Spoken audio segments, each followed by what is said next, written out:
Our top story this hour comes from Hong Kong. A Hong Kong appeals panel has upheld a police ban on a mass protest to mark China's National Day on October the 1st. Protesters now face the choice between staying home or risking arrest. More than 6,000 police officers will be deployed on October the 1st to keep a check on demonstrators.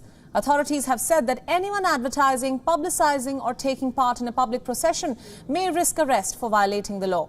Earlier, the national security law criminalized several tactics used by demonstrators. Those who protest in violation of a police ban risk penalties not only for flouting the outbreak control measures, but also for participating in an illegal or unauthorized assembly, or in some cases for rioting. Meanwhile, activists have urged supporters to turn out for a non-assembly despite the ban. The protest is intended to express support for 12 Hong Kong activists who have been detained by China. The pro-democracy activists were detained while they were trying to flee to Taiwan in August.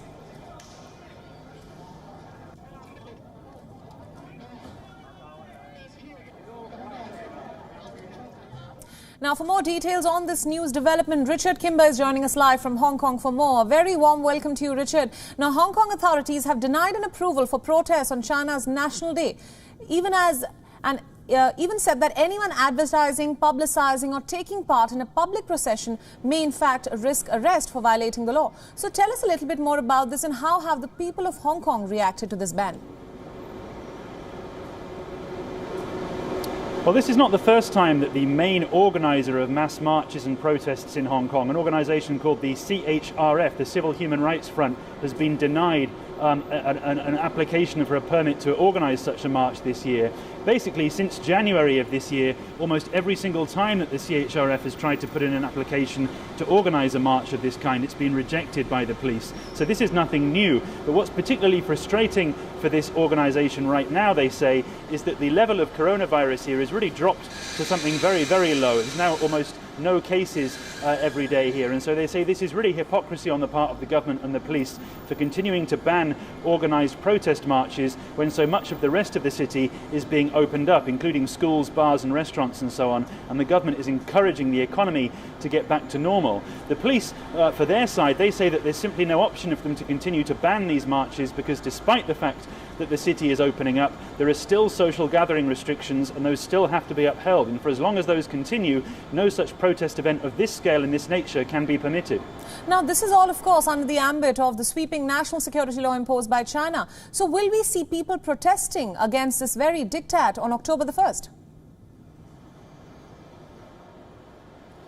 Well, there's certainly still a huge well of frustration towards the government's handling of this security law and the fact that it's been imposed on Hong Kong without going through the Legislative Council here, without going through any kind of democratic process. And that's likely to continue for as long as this law continues, which seems very much to be indefinite. And so basically, as soon as there becomes any opportunity for these organisers of these mass marches to get a permit, then certainly it seems as though there still will be applications for marches of this nature and there still will be an attempt to hold a public protest. But at the moment, it's just not clear whether that will ever happen again. So far, the Chief Executive Carrie Lam has said that the right to protest, the right to march, is still very much part of the basic law, the basic principles that Hong Kong upholds. But because of the coronavirus, it's really complicated any effort for these march organisers to replicate anything that we saw last year when there were more than 1 million people taking to the streets to voice their protest against the extradition bill that effectively kick-started all of this protest movement in 2019. Right, that brings me to my next question. Tell us a little bit more about the proposed march which was planned by Civil Human Rights Front, which has earlier organised some of the city's largest ever protests, including peaceful gatherings against, as you mentioned, the extradition legislation last year. So have they reacted to this new ban?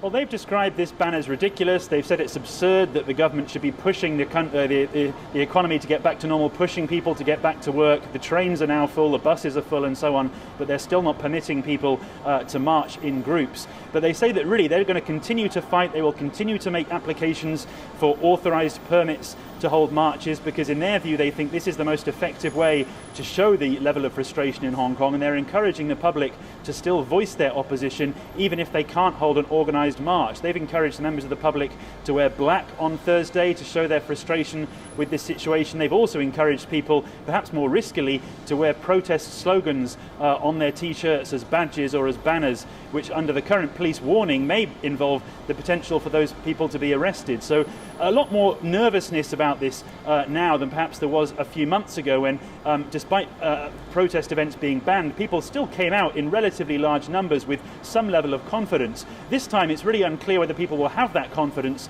to come out knowing that there are so many police being deployed on the streets and knowing that the chances of being arrested are significantly higher than they would have been a few months ago. Right. All right, Richard, thank you so much for joining us and for all your inputs on this news development from Hong Kong.